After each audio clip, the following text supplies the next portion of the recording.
You know, if we talked about the euthanasia stuff and how it's kind of becoming like a really big topic. Yeah, you know what I mean? In Canada.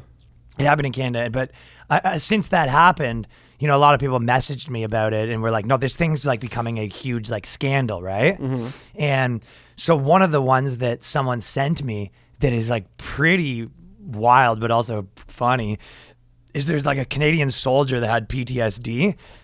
And he's involved in a lawsuit with, you know, the Veterans Affairs or whatever. Yeah, and the doctor or whatever. Because essentially what happened is he went in and the doctor suggested that euthanasia might be a good... It's like a sketch. You come into the doctor, you go, doctor, I don't feel good. He goes, have you tried considering killing yourself? And you go, right? No. Like, what? What do you mean?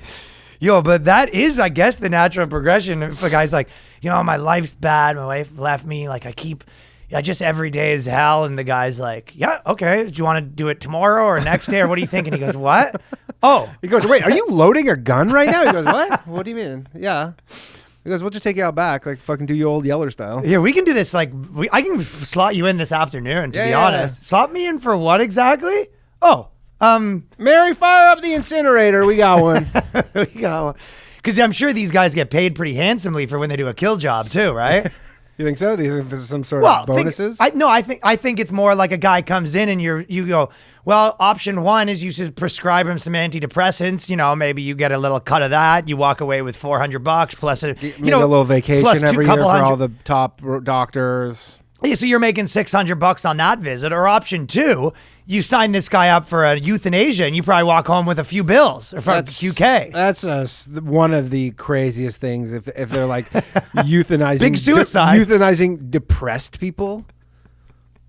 Big suicide. Yeah, you're like everybody always says too, the slippery slope fallacy, and go, it's not a real thing, it's a fallacy, and then it straight up started with, hey, like this person is in chronic pain, and their life is literally hell and misery, and you would not wish this on any person, and they're probably gonna die eventually. And it's the like every second they're alive is like torture, and they go, we can't. There's not even medication for it. We're just keeping them alive for nothing. Yeah, and they're not even in a coma. Like they're alive, living through hell, and they're just like, please kill me. It hurts to speak. And then you go, yeah, okay, we can get on board with it. And now just Eeyore walks in. You go, guy's coming in with a hangnail now.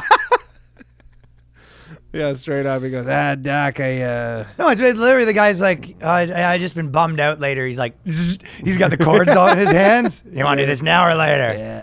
Hey, you got to pay up front. Yo, how funny is that you have to pay for it, though? Because it's Canada. But, like, you know, going to a place, like, that would be, like, if someone like you went in that's cheap and they went in, you go, yeah, $1,000, $2,000. And you $2,000? Yeah, exactly. I can fucking jump off a bridge for free. Yeah, you're haggling with your euthanasia guy. Yo, look, I'll be jumping off that bridge if we can't come down to something a little more reasonable. That is funny, haggling with the euthanasia guy, because the euthanasia guy has a pretty good point where he's like, bro, what are you going to do with the money anyway? You know what I mean? What are you going to spend it on? He's like, well, not the point. Want to my family. He's like, my friend. I just, it's on principle. The last thing I'm doing in my life is not getting fucking rinsed by the euthanasia guy. Yeah. That's for sure.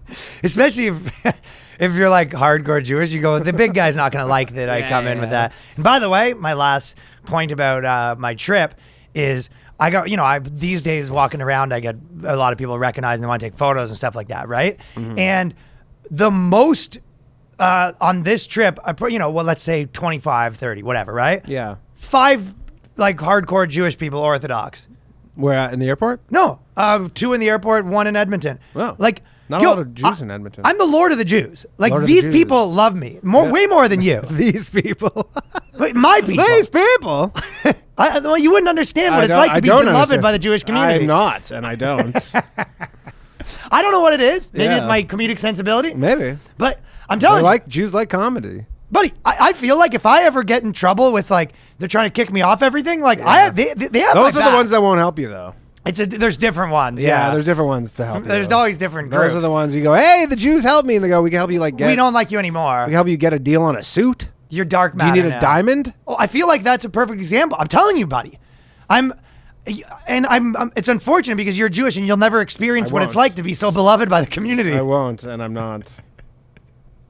They're coming up. The full hats, tassels, not tassels, but Yeah, I don't think they had tassels. But the pants tassels. Yeah, the pants had yeah. Pants tassels. I'm just like body big fan. Like this like I don't. It's crazy. Did they make you? Did they want to? You ever asked to try the hat on?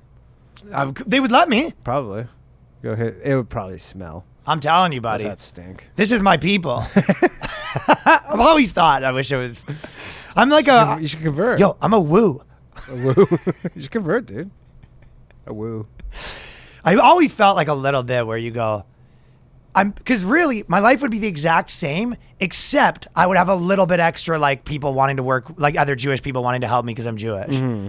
Like there's no denying that, like, certain communities, like there is in terms of business dealings, sure, there's people that like low key probably would want to work with another Jewish person more. Certain things maybe. You have a lot of people in your life that you kind of have a connection with them, I feel like, on the Jewish tip. Not that I work with.